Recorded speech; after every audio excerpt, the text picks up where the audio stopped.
Welcome back to the second episode of the Holy Bible. For out of dust you were taken, dust you are, and to dust you shall return. So the Lord banished Adam and Eve from the Garden of Eden. I followed as they walked, weeping and hand, through the gates of paradise into the wide and barren world beyond.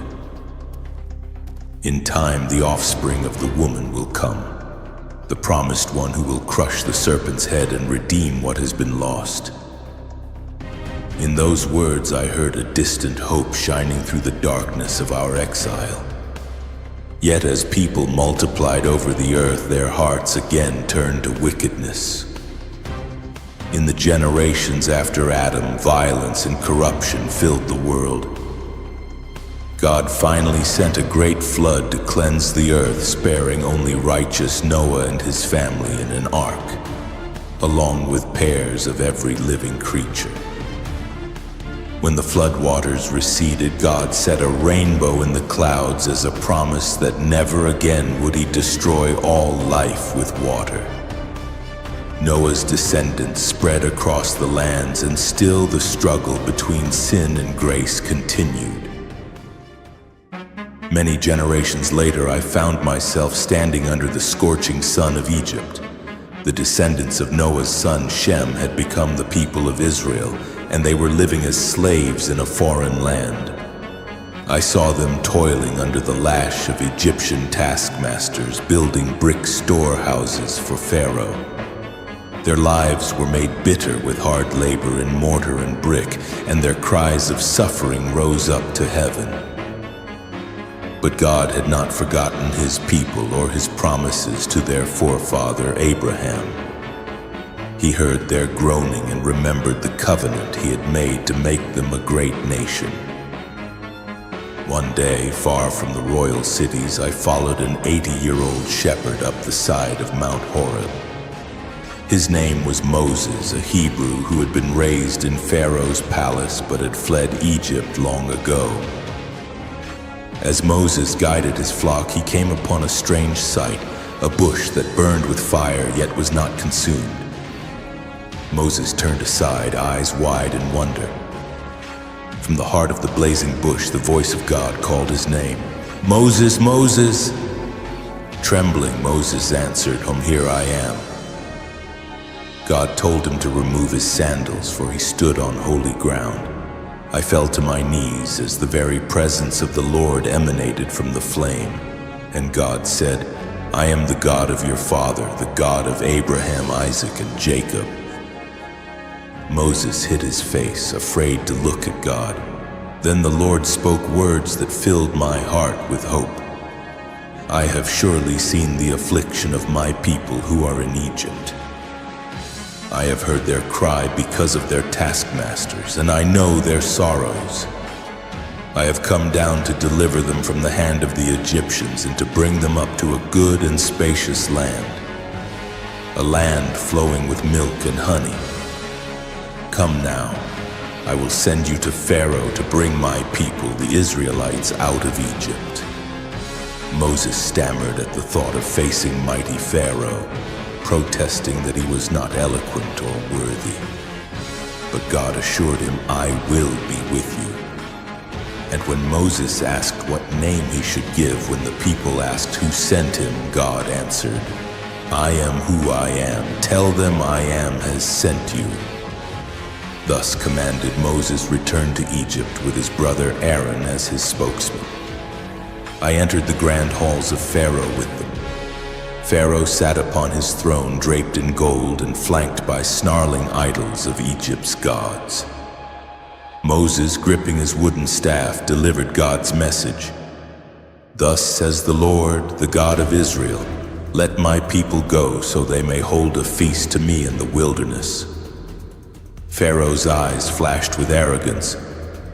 "Who is the Lord that I should obey him and let Israel go?" he sneered. "I do not know the Lord, and I will not let Israel go." At this, Pharaoh increased the burden on the slaves, making their work even harsher. The Israelites despaired, and Moses himself cried out to God, but the Lord reaffirmed that Pharaoh's hardened heart would serve to display his power to the world. Moses and Aaron warned Pharaoh again and again, but each time Pharaoh hardened his heart, God sent plagues upon Egypt. The Nile turned to blood, frogs overran the land, gnats and flies swarmed, livestock fell sick, boils afflicted the people, hail devastated the crops, locusts consumed what remained, and thick darkness shrouded the land for 3 days. Still, Pharaoh refused to let the people go. Then the Lord announced one final plague, a blow so devastating it would break Egypt's pride. Moses walked through the land of Goshen and instructed the Israelites to prepare. Each household was to take an unblemished lamb, sacrifice it, and brush its blood on the doorposts of their home. They were to roast the lamb and eat it hurriedly that night, with their sandals on and staffs in hand, ready to leave at a moment's notice. This, I realized, was to be the Lord's Passover. An uneasy hush fell as midnight approached on the appointed night. At midnight, suddenly a cry of anguish pierced the air. It began as one, then multiplied into the wails of thousands. In every Egyptian home, the firstborn child lay lifeless. From the lowliest servant's hut to Pharaoh's palace itself, death had struck the firstborn sons. Even the firstborn of the livestock fell dead in their stalls. It was the hand of the Lord's judgment passing through to strike down the proud. Yet as I moved through the land, I saw that each house with lamb's blood on the door was untouched. In those homes, Israelite families huddled together, trembling at the distant screams, but safe beneath the blood of the lamb. The angel beside me said with solemn reverence, "The Lord is passing over those protected by the blood of the Lamb." On that terrible night, God's justice and mercy were displayed in stark contrast. By dawn, Egypt was a land of mourning. Pharaoh's own firstborn, the pride of his heart, was dead in his arms. Shattered and defeated, Pharaoh finally summoned Moses and Aaron. His voice came as a broken whisper. "Go, leave my people, you and all the Israelites. Go, serve the Lord as you have said, and bless me also." The Egyptians urged the Hebrews to depart quickly, fearing that all were as good as dead. After generations of bondage, the children of Israel poured out of their houses. They took their unleavened dough bound in cloth on their shoulders. Egyptian neighbors, now full of fear and respect, gave them articles of silver and gold and fine clothing for the journey.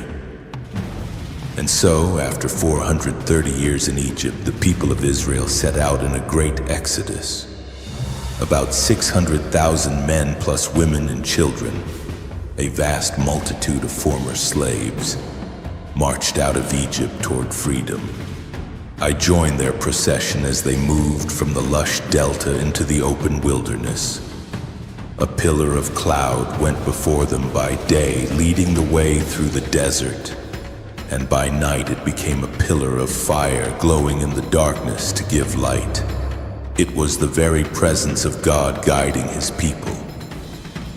After some days of travel, we camped by the shores of the Red Sea, a great expanse of water stretching out before us with rocky cliffs and desert around.